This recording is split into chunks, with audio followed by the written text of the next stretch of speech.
Well, good morning, Alan. We are just coming off of the summer trade shows. We had Idea Share with McKesson. We had RBC with Cardinal. We had Amerisource with ThoughtSpot. And you were at the McKesson show. You did the ownership workshop for a couple of days.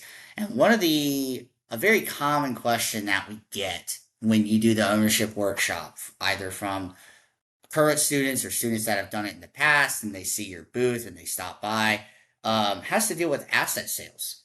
And it got me thinking, we haven't done a lot of content on asset sales of a pharmacy. Um, so let's kind of just take it from there. Define what is an asset sale and what are maybe some technical things to consider if I'm looking at selling an asset of my pharmacy. Okay. So let's assume I'm a seller first and foremost. And I got a buyer that's been identified. And let's just assume that buyer has said his attorney is advising him only to purchase assets. And there's a reason maybe an attorney has suggested that. One would be a liability issue potentially, because when you buy the common stock of an entity, you're picking up all the assets and liabilities, both known and unknown. So a lot of attorneys will advise their buyers just to purchase the assets, set up a new entity, and go from there. So let's assume that's the case. So as a seller, what I'm typically selling is going to be potentially, first and foremost, probably inventory, my fixed assets, my goodwill, and my script files. In some cases, third-party receivables. So assuming that I have an S corporation as a seller, what I typically would do prior to the sale is I would typically take out most, if not all, the cash. I would probably pay down most, if not all, the indebtedness.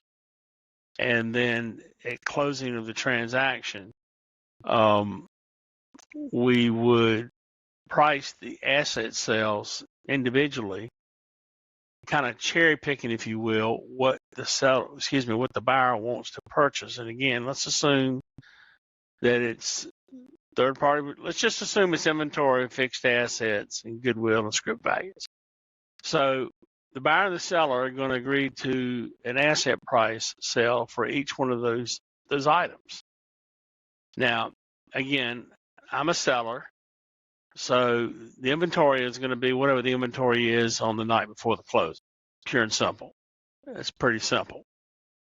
Most third-party banks are going to require an inventory be taken with respect to a loan at that time. The fixed assets, if I'm a seller, and most of those fixed assets are probably going to be fully depreciated, as a seller, I want to price those assets low. Why do I want to do that? Because any income that I receive from the sale of those assets is most likely going to be recaptured as ordinary income because I've already depreciated those assets. So again, if I'm a seller, I'm going to want to keep those low. Conversely, if I'm a buyer, I want to do the reverse. So therein lies potentially sometimes some issues. But again, you need to decide because there's a form called 8594 that has to be shown on the buyer and the seller's return end of the year, pricing each class of assets that we're talking about here. Same thing goes for goodwill and script value. Now, the goodwill script value is going to have to be based on the valuation of the pharmacy. Sometimes it's based on a factor of EBITDA. Sometimes earnings before interest, taxes, depreciation, amortization. Sometimes a multiplier effect. Sometimes that multiplier effect can be as low as 2. Sometimes it can be as high as 3, 3.5. If it's a typical retail pharmacy, sometimes it's mostly higher than that if it's compounding pharmacy. But let's just assume it's 2.5 times my adjusted EBITDA. So that adjusted EBITDA is going to be whatever that earnings is with depreciation, amortization added back to it and interest.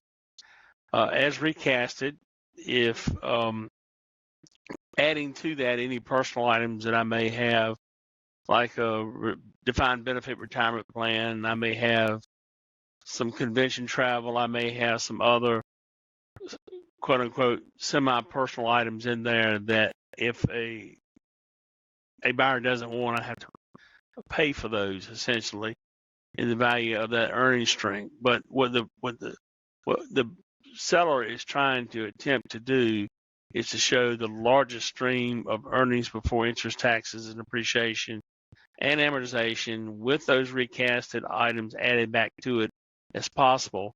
So when we take that assumed 2.5 times multiplier effect to get the value of that earnings stream in files, that number is as high as it can be from a selling perspective.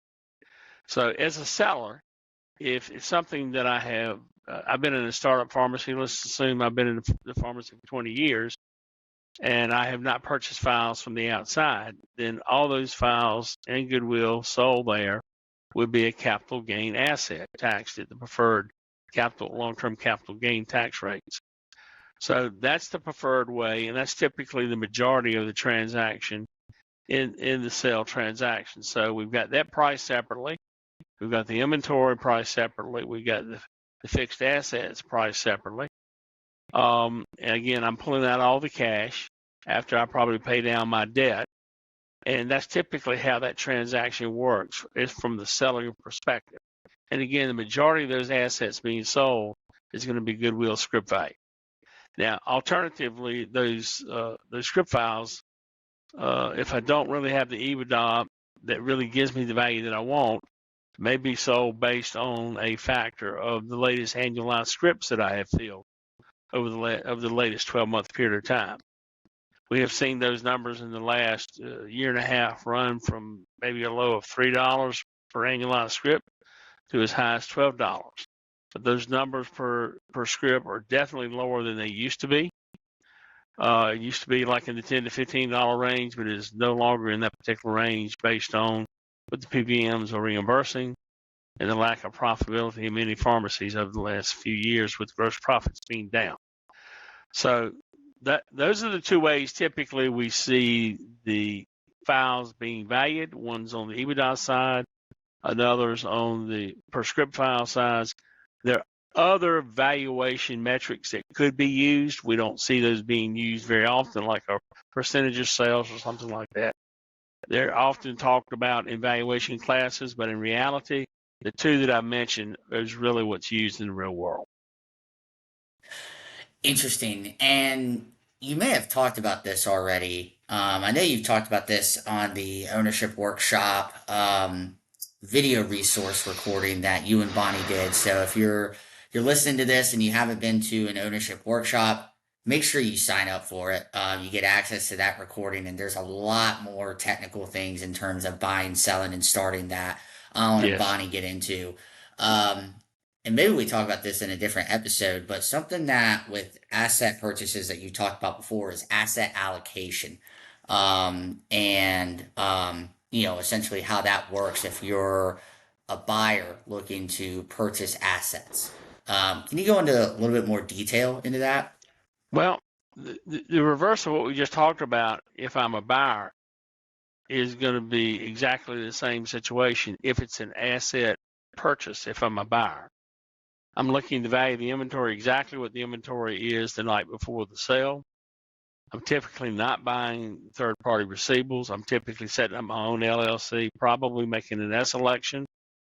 I want to put the value on the fixed assets. The script management system might be a robot, might be Smicons, things of that nature. I want to put the highest value I can as a buyer on those fixed assets. Why? Because I can use accelerated depreciation and write those off in the year of acquisition. Conversely, if I'm a seller, I want that figure to be the reverse of that. So there's a constant struggle there between the buyer and the seller and a transaction where they're represented by professionals that understand the situation. And obviously, from a goodwill file purchase perspective, I want to pay as low as I possibly can. Now, that valuation would work the exact same way that I just talked about from the selling perspective as far as a factor of EBITDA or a per script situation. But as a buyer, I'm able to amortize that figure for the files of goodwill over 15 years, straight line for tax purposes. So that figure is going to be whatever I negotiate with the seller, and that's typically how that works from that perspective.